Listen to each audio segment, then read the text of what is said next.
இந்த ஆம்பளைங்க தான் 58 வயசுல ரிட்டையர் ஆறாங்க. ஆனா இந்த பொம்பளைங்க இருக்காங்களே, அவங்க சாகர அன்னைக்கு வரைக்கும் சமயக்கட்டுல இருந்து ரிட்டையரே ஆறது கிடையாது. பொங்கல் கிடையாது, தீபாவளி கிடையாது, வருஷ பிறப்பு கிடையாது, கிறிஸ்துமஸ் கிடையாது. இந்த சமயக்கட்டுல எதையோ போட்டு கிண்டி கிண்டி வதக்கி வதக்கி கலரி நீங்க பாட்டு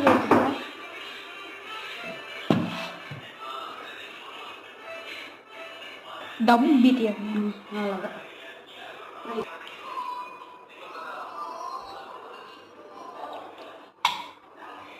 பாஸ் பண்ணிக்க என்னோட சேர்த்து.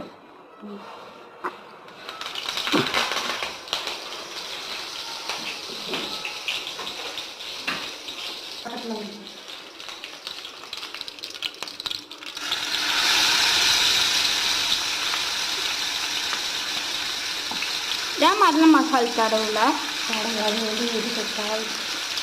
குழம்புக்கு